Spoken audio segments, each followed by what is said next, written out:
By the voice of the people, Winston Churchill is once again called to guide our destiny at a time of difficult uncertainty.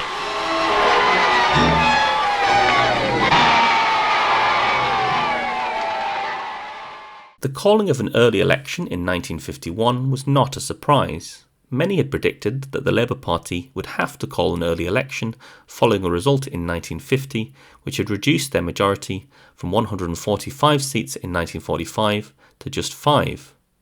In fact, some were surprised that the second Attlee ministry lasted the 19 months that it did, and it only did this by avoiding votes on controversial legislation, aside from a bill that nationalised both iron and steel.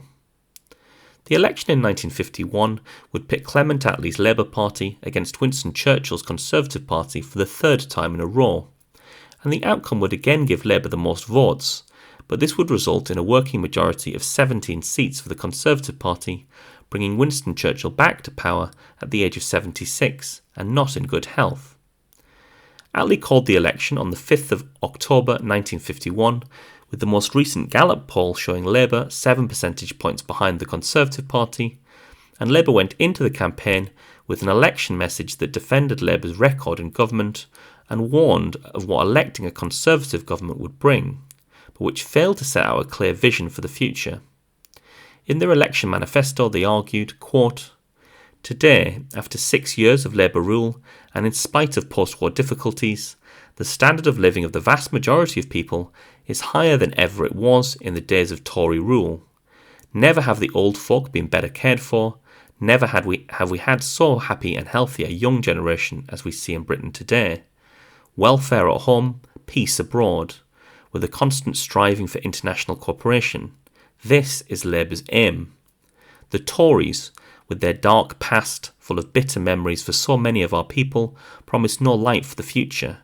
They would take us backward into poverty and insecurity at home and grave perils abroad." But these charges were difficult to pin on the Conservative Party, who were explicitly putting forward a moderate one-nation message by promising to work with the trade unions, build 300,000 homes a year, and place an excess profits levy on business to help with the rearmaments necessary to fight the Korean War.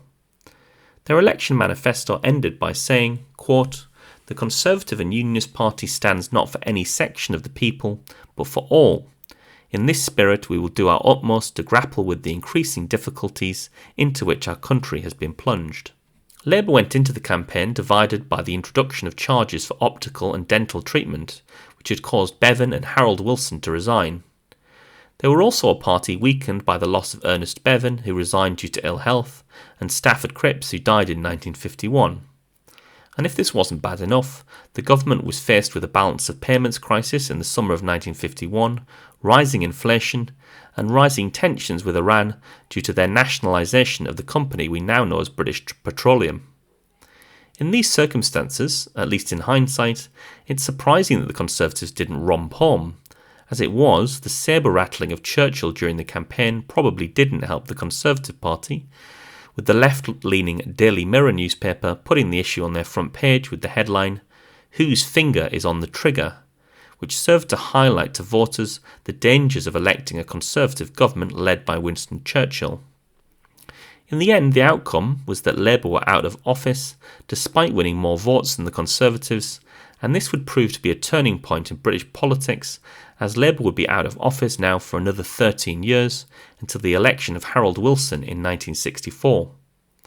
As I pointed out in my previous video, the election of 1950 and 1951 are a salutary reminder to political leaders that building and maintaining a governing coalition of voters cannot be taken for granted, even after a landslide.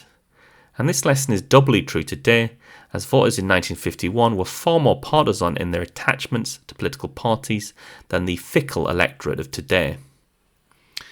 Well, that's all for now. I hope you've enjoyed this brief video about the 1951 election.